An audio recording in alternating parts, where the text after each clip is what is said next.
I'm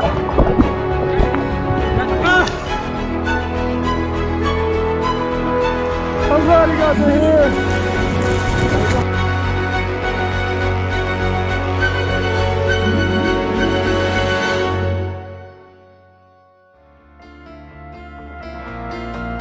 Myrtle Beach has over 10 miles of beach, which means we have 10 miles of ocean.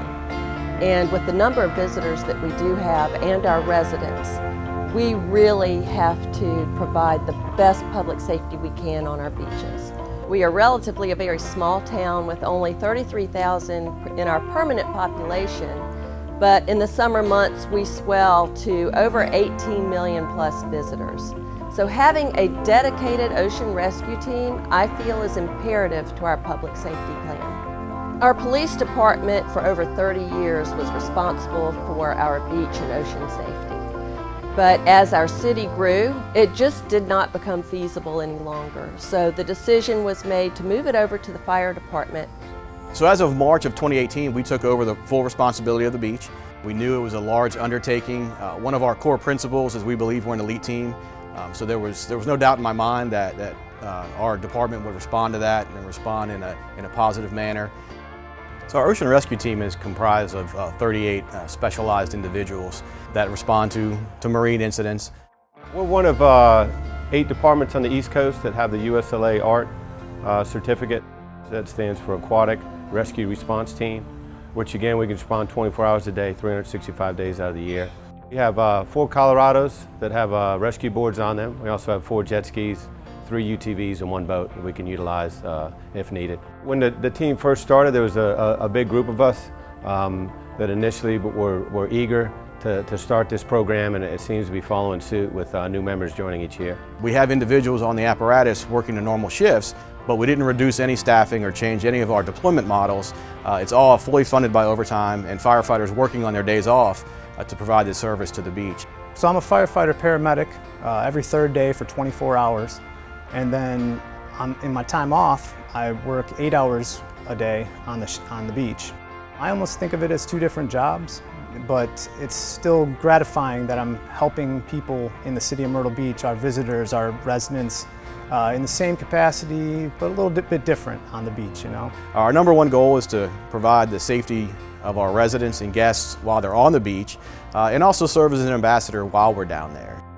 2018 was a great year. 2,000 times we had just normal conversations with people on where to go eat, get directions, that sort of thing. About 500 times our crews down there were able to provide medical assistance, so we didn't have to send an ambulance or a first responder.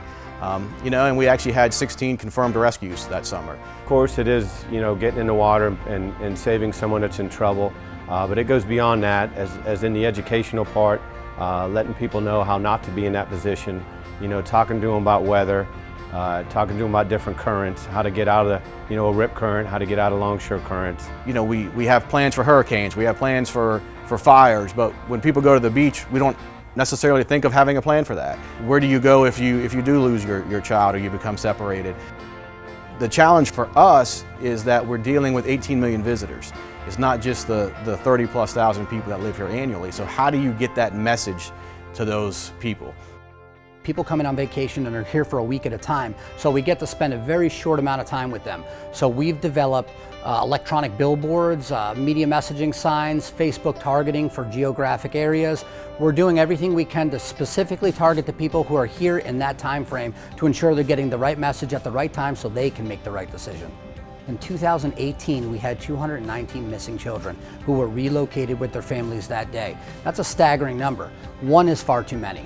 So we decided to find a creative way to attract the children's eyes to a sign and also to a number so they can identify where they're at. So we visually wanted to attract their eyes to a character. Also, we wanted to put a number on there so they know where they're at. So if they do get lost, they can tell the lifeguards, they can tell our ocean rescue members, and they can tell our police department. Our Ocean Rescue Battalion Chief came up with a Know Your Avenue campaign, and this campaign is strictly to ensure that people going onto the beach are able to visually see an avenue and be able to identify it. All of the hotels look the same as you move down the beach, so it's easy to get lost. So this Know Your Avenue campaign with Sunny Swell is going to not only help our first responders, it's going to help our ocean rescue, and it's going to help our tourists and visitors that come throughout the year. Even one drowning is one too many. But the fact that our drownings have decreased and the patrol of our beaches has increased, I think that is the best measure of success for this program. We have an incredible future with this ocean rescue program. We're one of only a handful of fire departments on the East Coast that are accredited by the United States Life Saving Association.